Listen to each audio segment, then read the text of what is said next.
Hi, this is Chad Torben for Tech in the District, and you're watching Tech in 5 with BusinessWeek's Steve Wildstrom.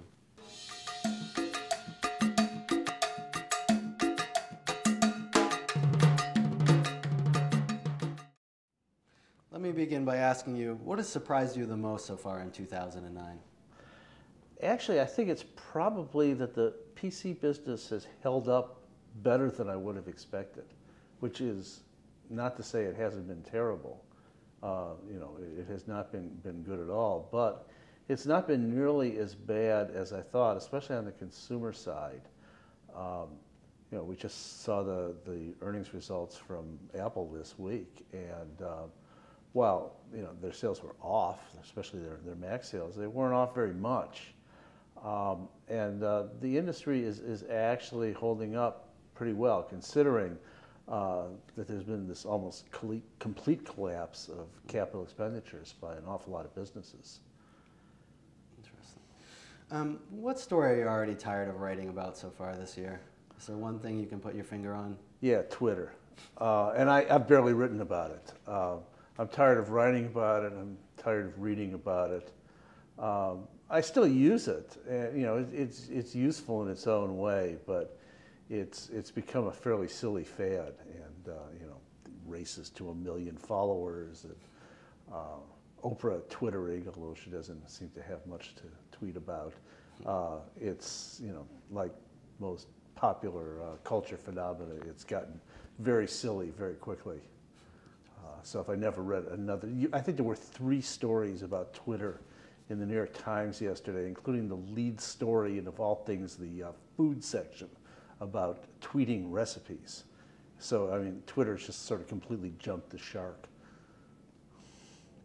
So, since we are down here in Washington, D.C., I have to ask, what do you think the biggest impact the government will have on technology or the tech sector this year?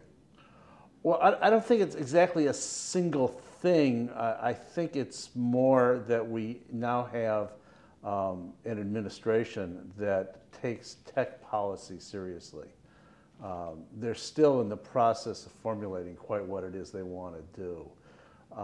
But the Bush industry seemed to feel that the government didn't really have any role in tech policy, which was kind of weird considering how extensively regulated many key areas of tech policy, particularly telecom policy, are. And there was very little consistency and very little coherence to tech policy for 8 years. The Obama folks, like I said, still seem to be figuring out quite what it is they want to do.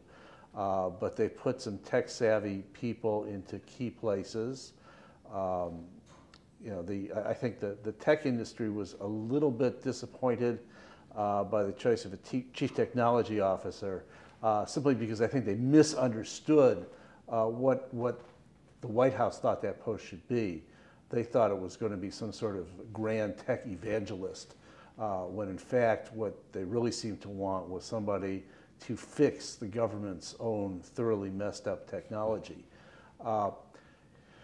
But there's real movement ahead, and the government can have a tremendous impact on the tech industry in general, for no other reason than that the federal government, the U.S. federal government, is the world's largest buyer of technology.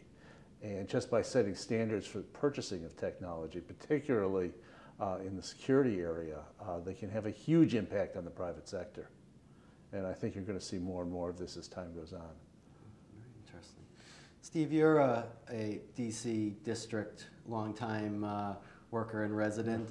If you were planning a trip this summer to come to D.C., what's the one tip you would give somebody out there watching today? Well, first, if I could find some other time to come to Washington than summer, I would. Summer is not our best season. It tends to be really hot and unpleasant here in the summer.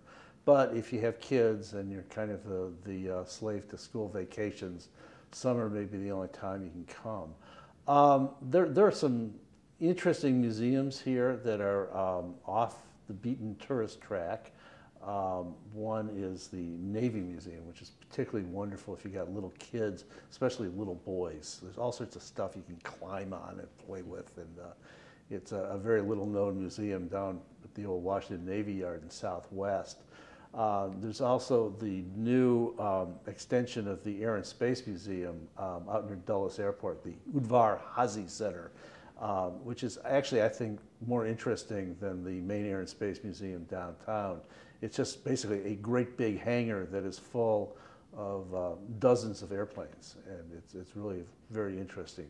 Kids love it. And another place, if you want to get outside and run around in someplace a little cooler, is the National Arboretum, which is, maybe 5 miles from downtown Washington on the Anacostia River. Beautiful place, almost totally unknown to tourists. Until now. Last question, Steve. Finish the following sentence. In a perfect world, ... Let's see, the stock market would go, the Dow would go back to 14,000, and I don't know, maybe I'd retire and spend the rest of my life having fun. But it's not going to happen. Wishful thinking, at least. Steve, thanks so much for your time.